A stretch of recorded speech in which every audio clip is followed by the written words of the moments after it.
10 मई 2025 की अजीम फतेह और जीत की मुबारकबाद देना चाहता हूं।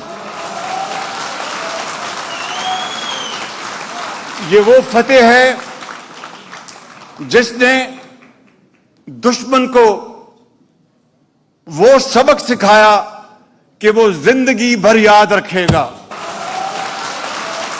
जब हम पर बेजा इल्जाम लगाया गया तो मैंने काकूल में ये बयान दिया और ये कहा कि पाकिस्तान का इस वाकये से कोई दूर दूर तक ताल्लुक नहीं, और उसके लिए मैंने ऐलान किया कि एक आलमी कमेटी बनाई जाए, international committee, to investigate this incident in a very fair, credible and transparent manner, ताकि दूध का दूध और पानी का पानी हो जाए और पता चल जाए कि ये पाकिस्तान के खिलाफ झूठे इल्जामात लगाए जा रहे हैं।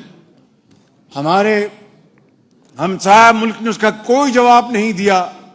कई बार मैंने पेशकश की, लेकिन उसके जवाब में 6 मई को दुश्मन ने पाकिस्तान के खिलाफ हमला किया और बेगुनाह पाकिस्तानी शहीद हो गए और मसाजिद को शहीद किया गया और दूसरे मकामात को जो कि सिविलियन एसेट थे उनके ऊपर हमले किए गए।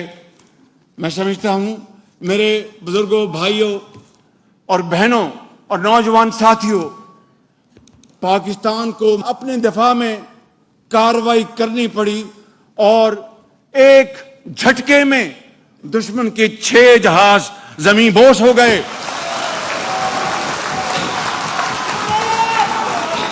दुश्मन को चंद घंटों में पता लग गया कि अगर बात दूर निकली तो बहुत दूर तक चली जाएगी।